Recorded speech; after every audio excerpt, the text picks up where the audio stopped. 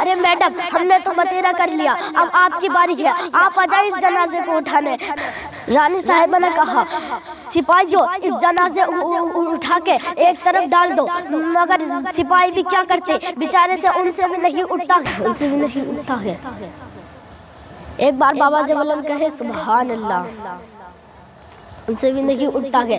پھر 5 جنے اٹھاتے ہیں، ان سے بھی نہیں اٹھتا ہے۔ رانی نے کہا کہ اب ہاتھی منگا جائے، ہاتھی منگایا گیا، 4 ہاتھی منگائے، 4 ہاتھی کے پیروں میں زنجیر باندھی گئی اور ان زنجیر کو جنازے میں باندھی گئی۔ جیسی ہاتھی کو چلایا گیا زنجیر ٹوٹ کر 70 حصوں میں ہو گئی، مگر جنازہ تو اٹھنے دور کی بات، ایک پایا نہ ہلا، ایک پایا اس کا نہیں ہلا۔ زنجیر ٹوٹ کر 70 حصوں میں ہو گئی، اس کا ایک پایا نہیں ہلا۔ پہلے زمانے میں ہاتھی چلا کرتے تھے۔ ہاتھی وہ جانور ہے جو جنگل کا سب سے طاقتور جانور ہے، جنگل کا سب سے طاقتور، مگر اس ہاتھی سے بھی کچھ نہیں ہو پایا۔ پورا جنازہ اٹھنے کی تو بات دور رہی، پورا جنازہ اٹھنے کی تو بات دور ہے، اس کا ایک پایا تک نہیں ہلا۔ رانی نے کہا اس جنازے کو یہی رکھو اور اسے بعد میں دفن کرنا، پہلے مجھے کلمہ پڑھاؤ، پہلے مجھے کلمہ پڑھاؤ۔